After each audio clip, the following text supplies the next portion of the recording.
আইন বোলা বস্তুটো কিবা বুজি পায় নেকি বাৰু? তেওঁক ইংৰাজীত আইন এখন ড্ৰাফ্ট কৰিবলৈ দিয়কচোন বাৰু। তেওঁ মাথা মুণ্ড তেওঁক এই ৱালত মাৰি দিলেও তেওঁ মূৰৰ পৰা আইন এখন ওলাব নেকি বাৰু? কুখ্যাত জয়ন্ত হাজৰিকাই আমাৰ শিৱসাগৰত কিমানজন মানুহক মাৰিছিলে, কিমানজন মানুহক হত্যা কৰিছিলে?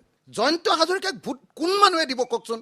কোন গুণী জ্ঞানী মগজু থকা হৃদয় থকা কোন মানুহে জয়ন্ত হাজৰিকাক ভোট দিব কওকচোন? আৰু মই এতিয়ালৈকে দেখিছোঁ যে বিজেপিত এতিয়া চিট পাবলৈ গৈ আছে। যদি বিজেপিৰ পৰা পায় তেতিয়াহ'লে এই চালফা মানুহজন কি নাম আছিলে, কুশলদুৱাৰী জয়ন্ত হাজৰিকা, কুখ্যাত জয়ন্ত হাজৰিকাই টিকেটটো পাব, হয়নে নহয়?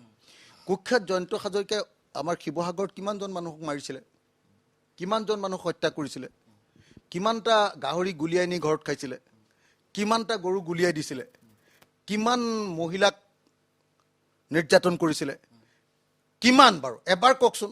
মই যেতিয়া ক্লাছ 9ত আছিলোঁ, সেইফালে একদম জিপচি লৈ গৈছে, 5খন 6খন 7খন কেইখন গৈছে, আমাৰ চিঞৰ বাখৰ লাগিছে, এই ক'ত ক'ত ক'ত আছো, সোমা সোমা সোমা হুলস্থুল লাগি গৈছে। আমি গৈ দুৱাৰ মাৰি সোমাই দৰ্জা লক কৰি ভিতৰত সোমাই আছোঁ। তাৰপিছত গম পাইছোঁ দদাইদেউৰ ঘৰ গাহৰিটো গুলি মাৰি লৈ গুচি গ'ল। আমি যে হেৰিয়াত চিনেমাবিলাকত যে হিন্দী চিনেমাবিলাকত যে দেখোঁ, এই কি দস্যুবিলাক যে আহে, কি কয় এইবিলাক হেৰিবিলাকত যে কি বুলি কয়, বনদস্যুবিলাক যে আহে গাঁৱলৈ, আহি যে একদম মানুহো মাৰে, ছোৱালীও লুটপাট কৰে, হয়নে নহয়? এই যে কৰে, সেই কাৰবাৰটো তেওঁ কৰা নাছিলে জানো? এতিয়া আৰু কথা কওকচোন, তেওঁ যে এই মানুহজনক যে দিছে, মোক এটা কথা কওকচোন, এজন বিধায়কৰ কামটো হ'ল আইন ৰচনা কৰা। তেওঁ আইন বোলা বস্তুটো কিবা বুজি পায় নেকি বাৰু? তেওঁক ইংৰাজীত আইন এখন ড্ৰাফ্ট কৰিবলৈ দিয়কচোন বাৰু। তেওঁ মাথা মুণ্ড তেওঁক এই ৱালত মাৰি দিলেও তেওঁ মূৰৰ পৰা আইন এখন ওলাব নেকি বাৰু? কওকচোন। আইন ৰচনা কৰা, বিধান ৰচনা কৰাটোৱেতো MLA বিলাকৰ কাম ন, হয়নে নহয় কওক? তো তেতিয়াহ'লে কি কৰিবলৈ পঠিয়াব? আৰু কৈ থাকে যে ৰুলিং পাৰ্টিৰ মানুহ। আৰে ভাই, আগত যে 10 বছৰ MLA আছিলা, কি কাম কৰিলা? আজি প্ৰদীপ হাজৰিকা ডাঙৰীয়া, বেয়া নাপাব কথাটো কৈছোঁ, প্ৰদীপ দাক মই সোধোঁ যে প্ৰদীপ দা, আপুনি 20 বছৰ MLA আছিলে, মই সুধিব খোজোঁ যে আপুনি একচুৱেলি আপোনাৰ সমষ্টিটোত কি স্পেচিয়েল প্ৰজেক্ট আনিলে? মইতো ৰংঘৰ প্ৰকল্প আনিলোঁ, মইতো আমাৰ ব্ৰহ্মপুত্ৰ নদী খহনীয়া দূৰ কৰিবৰ কাৰণে 282 কোটি টকা, 205 কোটি টকা আনিলোঁ, ডিষ্ট্ৰিক্ট ষ্টেডিয়াম আনিলোঁ, চাৰ্কিট হাউচ আনিলোঁ, টাই মিউজিয়াম আনিলোঁ, যমুনা আনিলোঁ, হয়নে? আপোনাৰ বৰপুখুৰী আনিলোঁ, কি অনা নাই সেইটো কওক?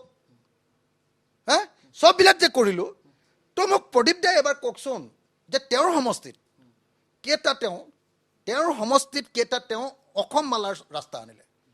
মই আনি দিয়া ৰাস্তাটোক দেখুৱাৰ বাহিৰে কোনোবা এটা আছে নেকি কওকচোন? 102 কোটি টকাৰ বৰালিটোত দেখুৱাৰ বাহিৰে ক'ৰবাত দেখুৱাব পাৰিব নেকি? এইটো মই আনিছোঁ, মইতো 2টা আনিলোঁ, বৰালি আনিলোঁ, BG ৰোড আনিলোঁ। গতিকে এটা কথা স্পষ্ট মই কৰি দিওঁ যে 3টা, এজন বিধায়কৰ কাম 3টা। 1 নম্বৰ আইন প্ৰণয়ন কৰা, আইন লিখা, হয়নে? সেইটোৰ কাৰণে জানিব লাগিব, সংবিধান মুখস্থ থাকিব লাগিব, পঢ়া শুনা থাকিব লাগিব, দেশৰ আইনবিলাক বুজি পাব লাগিব, ব্যাখ্যা কৰিব জানিব লাগিব, বিতৰ্ক কৰিব জানিব লাগিব। কিবা পাৰিব নেকি কোনোবাই কওকচোন এই দুজনৰ ভিতৰত? 1 নম্বৰ। 2 নম্বৰ, বিধায়কজনৰ দ্বিতীয় কামটো হ'ল স্পেচিয়েল প্ৰজেক্ট অনা। আনিব পাৰিছিলে নাই? এই কি কয়, আপোনাৰ জয়ন্ত হাজৰিকা 10 বছৰ আছিলে, এই থাউৰালি কি আনিলে এবাৰ খবৰ লওক। প্ৰদীপ হাজৰিকা 20 বছৰ আছিলে, আমগুৰিলে কি আনিলে খবৰ লওক, হয়নে নহয়? তো গতিকে এইটো 2। 3 নম্বৰ, বিধায়ক এজনৰ কামটো হ'ল বিপদৰ সময়ত মানুহৰ লগত থকা, হয়নে? মই আপোনালোকে সুধি চাওক, শিৱসাগৰ সমষ্টিৰ যিকোনো এজন মানুহক সুধি চাওক যে মোৰ ওচৰলৈ আহিলে কোনোবাই বিপদত সহায় নোপোৱাকৈ থাকে নেকি? এনেকুৱা কোনোবা দুখীয়া মানুহৰ ঘৰৰ বেমাৰী আছে নেকি যাক মই মোৰ ওচৰত খবৰ দিছে তাৰপিছত মই চিকিৎসা কৰা নাই? এনেকুৱা কোনোবা দুখীয়া ঘৰৰ চোকা ল'ৰা ছোৱালী আছে নেকি যাক মই মোৰ ওচৰলৈ আহিছে মই পঢ়ুৱা নাই? গতিকে মই এটা কথা স্পষ্ট কৰি দিওঁ যে এইবিলাক কথা কৈ থাকি লাভ নাই। বিজেপিয়ে যাকেই দিয়ক, AGPয়ে যাকেই দিয়ক, শিৱসাগৰৰ মানুহে কাক ল'ব? আটাইতকৈ ডাঙৰ হত্যাকাৰীজনক ভোট দিব নে অসমৰ আটাইতকৈ ডাঙৰ সৰব বিধায়কজনক ভোট দিব? ভোট কাক দিব? যিকোনো বিবেক থকা, মগজু থকা মানুহজনেতো অখিল গগৈকে ভোট দিয়াৰ বাহিৰে ৰাস্তা ক'ত আছে? জয়ন্ত হাজৰিকাক ভোট কোন মানুহে দিব কওকচোন? কোন গুণী জ্ঞানী মগজু থকা হৃদয় থকা কোন মানুহে জয়ন্ত হাজৰিকাক ভোট দিব কওকচোন? আৰু প্ৰদীপ দাটো আৰু এতিয়া ডিকেইং, মানে কি কয় ছানছেট হৈছে আৰু, হয়নে নহয়? সূৰ্যোদয় নহয়, সূৰ্যাস্তৰ পিনে গৈ আছে।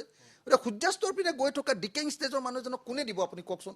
এতিয়াতো তেওঁ খোজকাঢ়ি ঘূৰিবও নোৱাৰে জেগাত। গতিকে মই ভাবোঁ যে সেইকাৰণে শিৱসাগৰবাসী ৰাইজে নিশ্চয় কথাবিলাক বিবেচনা কৰিব। কিন্তু মোৰ এইটো কথা আকৌ দেই, মোক যদি যোগ্য বুলি ভাবে তেতিয়াহে দিব আকৌ। মই এনেকুৱা নহয় যে মোকে ভোট দিব লাগিব, এনেকুৱা নহয়। ভাল বুলি ভাবিলে দিয়ক আৰু নহ'লে নিদিব, কথা সেইটো।